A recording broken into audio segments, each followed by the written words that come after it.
Hey, this is Kevin from Kevin's Micro Fleet. Today I'm coming to you with another review. We're taking a look at the Micro Galaxy Squadron Scout Class Series 4 Chase.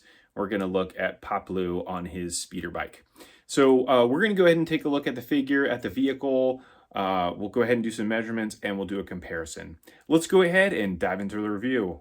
So let's go ahead and start with the packaging. So here is what the front of the box looks like. So we get some box art on here. It does show Series 4, as well as mystery vehicle and figure inside. As we turn to the side here, we get some more box art. These numbers don't really indicate anything specific related to the actual figure that's inside.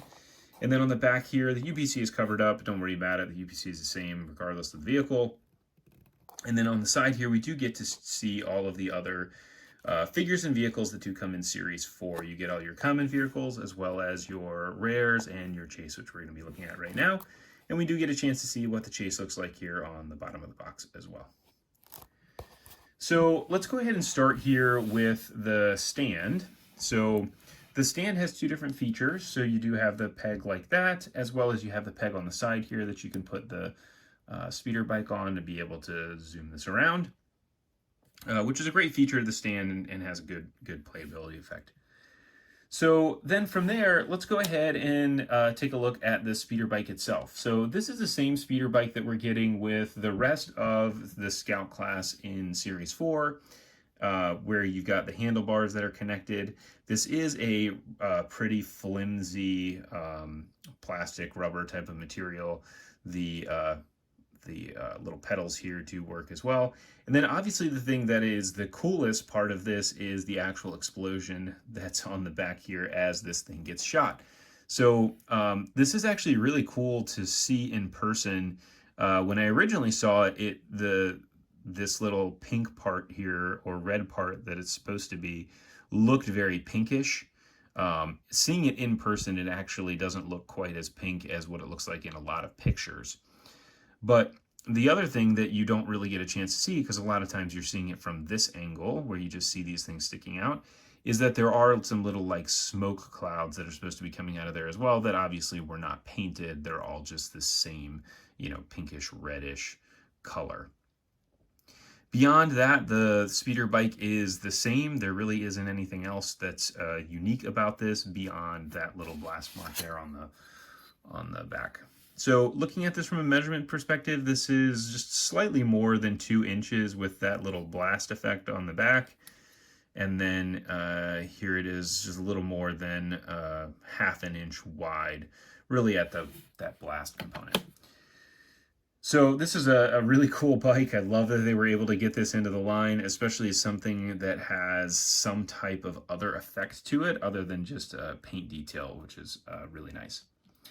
So then let's go ahead and take a look at the figure itself. So this is our Ewok Paploo. He is the one that gets shot on the bike as it then crashes. So they did a great job. I mean, the detail on this specific figure is amazing. For as small as this little guy is, and I'll do that measurement right now because I am interested to see, he is slightly more than ½ an inch tall. And you can see here as we get really close to this guy, the detail of the hair, they painted on, the little strap. They've got some paint on his feet and on his hands. His little, whatever you want to call it there, his hood is painted as well. You can see the detail on his face. I mean, look at how good the detail is on his face, considering how small that is. I mean, I can't even see that with the naked eye. I mean, if I'm looking at it right now in the camera, I can see it, but yeah, it's pretty amazing. It's got, like, you can see his mouth and everything, his ears, and then here is the back. So there's no articulation in the legs, just obviously in the arms. So I did want to show this too compared to the other Ewok, just the standard Ewok that we're getting with the glider here in Series 4. So you can obviously see a big difference there in the paint application, the hood, and this guy's got a pretty wild looking mustache with our glider Ewok. Which does look really cool. He does have his arms that go up like that and articulate as well. Now, the other thing I wanted to do is compare this guy to a couple other Ewoks that we get. So, not in the Micro Galaxy Squadron line, but here is the Ewok from the Action Fleet line. And so you can see, obviously a huge difference. The Ewok from the Action Fleet line is not very good when you see it up close like this. It was great for the time that they had it, but you can see the hand is too big, the spear is too big, the face doesn't really have a whole lot of detail. And the one thing that's amazing about this as well is the Action Fleet stuff is all hand painted. So the it's pretty amazing that they got the detail that they did, considering some human was actually painting this one, versus this guy who is actually machine painted.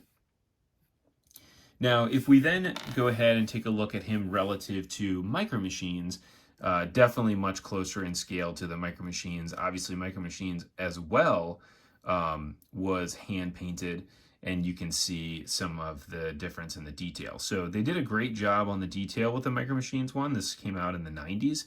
So they did a great job with being able to get some of the fur on there, as well as some of the different, action poses and the hood. And again, the face being painted there is pretty good, considering, again, a human being was painting that. So that is your review here for Paploo on his speeder bike.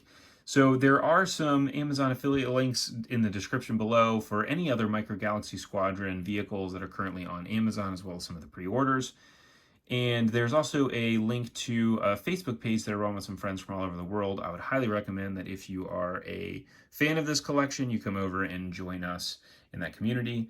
Thank you for tuning into the review. I appreciate if you like and subscribe to the video, and I look forward to catching you on the next review.